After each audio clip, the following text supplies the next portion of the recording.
Hey, how's it going, everyone? My name is Hunter Dalton. I'm a graduate student here at Florida State University, and today I'd like to do a presentation with y'all on go-to-market strategies.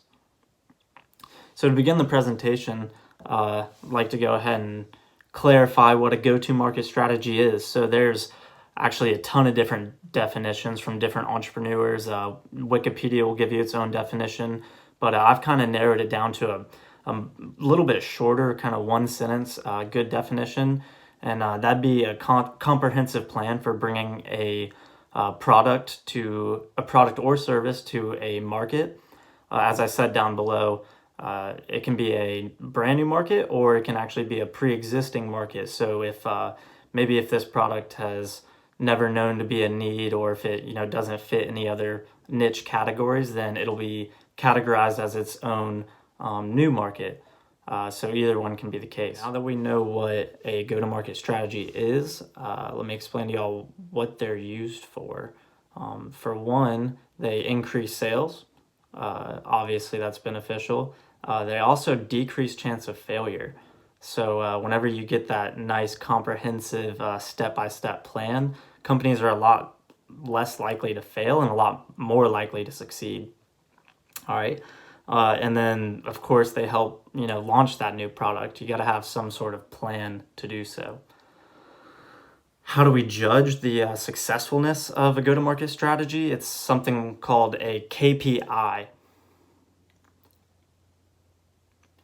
KPIs is just the acronym for key performance indicators.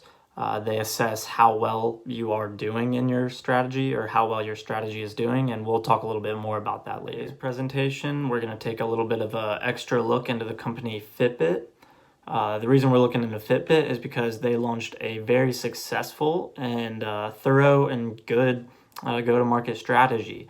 So the way that they wrapped their go-to-market strategy into a bundle for to be able to show to their marketing team if they were to put their go-to-market strategy into a single sentence, it would look like this right here. Their strategy was to leverage both paid and owned channels to win over a target audience. As we will see momentarily, they do a very good job of doing so. They labeled their strategy the Get More with Fitbit campaign.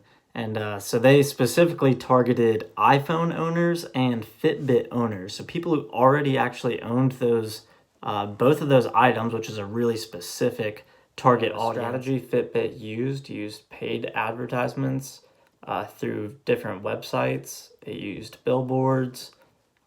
It used commercials, a lot of different ways, just all different paid and very expensive advertisements, which they had a little bit of capital to do so. Not everybody's that fortunate.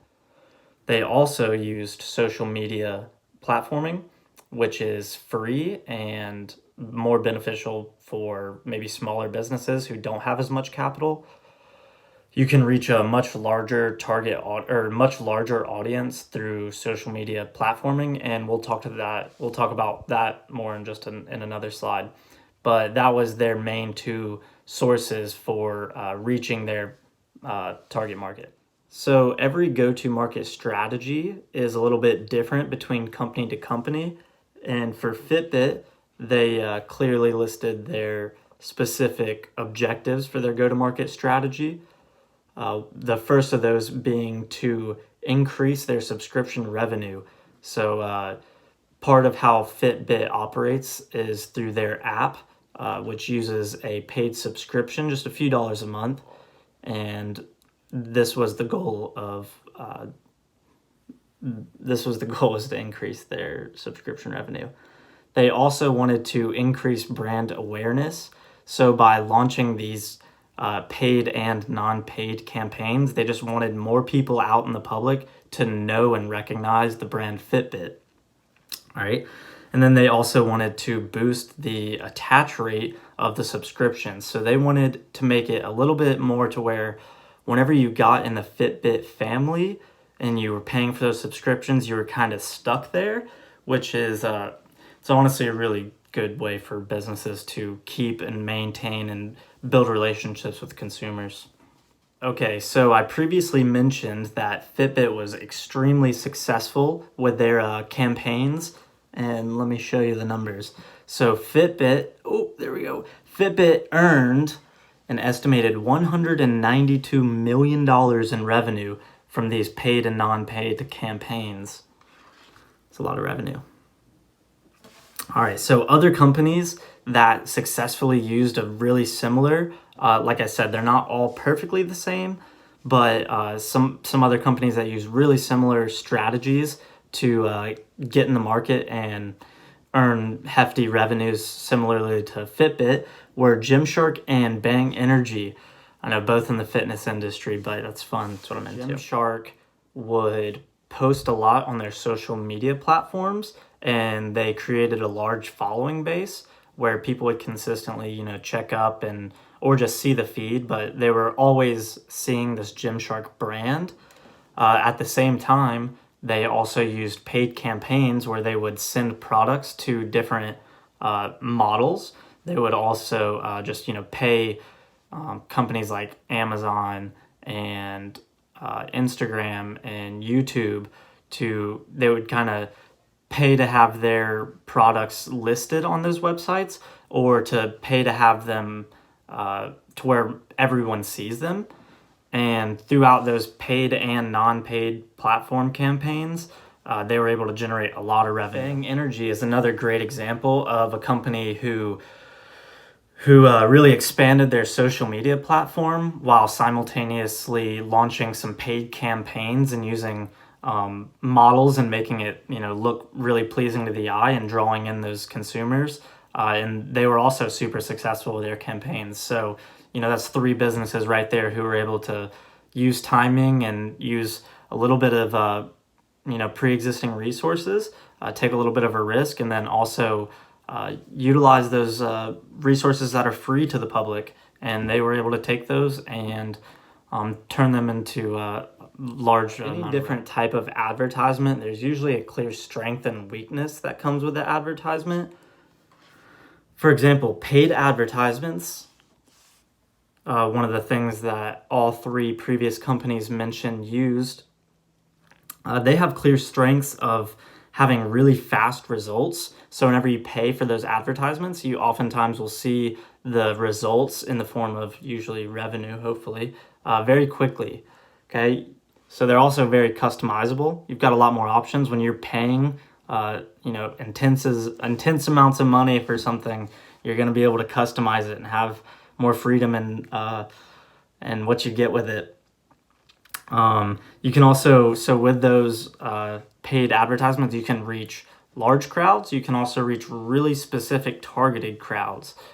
So you can kind of pay if you want to just put it in a newspaper or put it in a commercial. You can send it out to a lot of different people. Whereas at the same time, if you want to target and social media, or pay, not social media platform, but pay on a social media website for a paid targeted advertisement, you can target 500 really specific people, and so it has its clear benefits. It does also have its clear weaknesses though. First off, paid advertisements can be super expensive in the hundreds of thousands of millions of dollars. It can be really, really expensive for paid advertisements. They can also not always pay off. Sometimes you can find that you pay an incredible amount of money and 2 weeks in, you don't see any returns from that investment. And like I said, they're usually pretty fast. So if you don't see those returns right away, you know that your advertisements, they really didn't pay off, and you probably lost a decent amount of money. Next up, we have social media marketing. Alrighty, so some of the strengths behind social media marketing are, for one, it's free. Anybody can access it. You don't have to pay anything. You can reach huge crowds, so you can reach a lot of people. You can target to specific people by reaching out and messaging and sending out newsletters, that sort of thing. It does have clear weaknesses. For one, it's oftentimes much slower, especially when compared to paid advertisements. Whenever you go and post and do things on social media, you're not going to see those results right away. Sometimes it takes weeks, if not months, to generate a following, sometimes years to generate a following, and especially a following that produces revenue in the long run.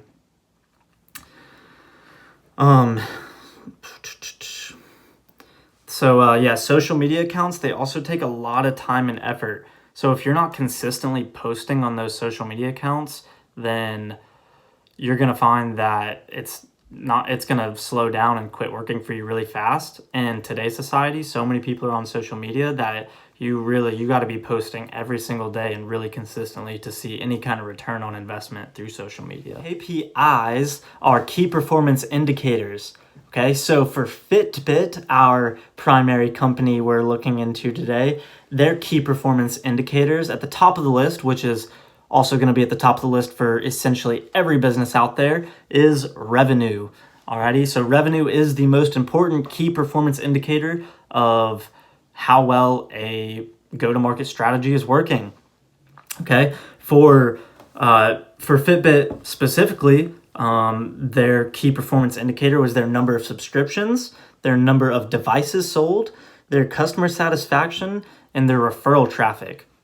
So let me take a little bit better look at the last one, referral traffic. So I think that's a really, really important thing to look at when you're trying to figure out if a go-to-market strategy worked.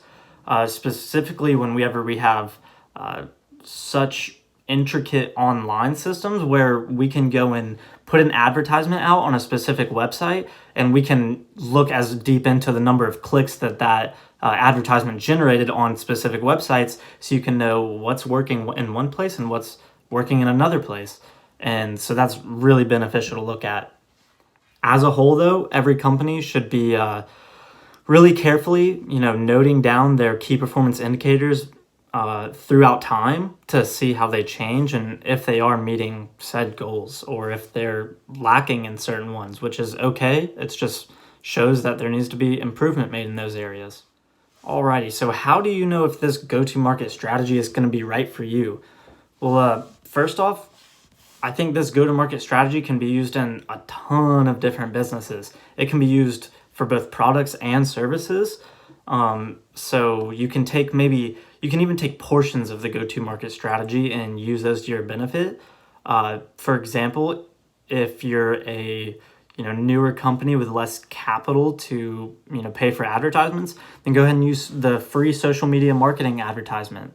If you do have a little bit more capital, if you are an established business, then go ahead and take a little bit more risk and research your target market and pay for that that specific paid advertisement. So I think this can be really beneficial for a lot of different companies. Look at my last little point here. I ask you, does it have an awe factor? So you might kind of wonder, why does that matter in a go-to-market strategy? I mean, I still have to market even if I don't have an awe factor with my business. But one thing you can think of with an awe factor is, I think this is really important for social media marketing in particular, is that you can take an awe factor and turn it into consistent posts, and those seem to be a lot more successful than the maybe more boring concept. So if you have like a really cool device, a really cool product, or a really cool system for doing things, and you can portray that into a nice social media platform,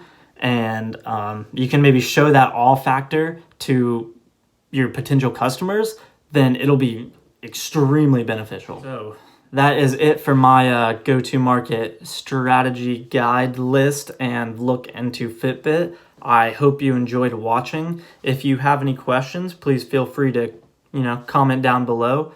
Thank you guys very much for tuning in, and have a good one.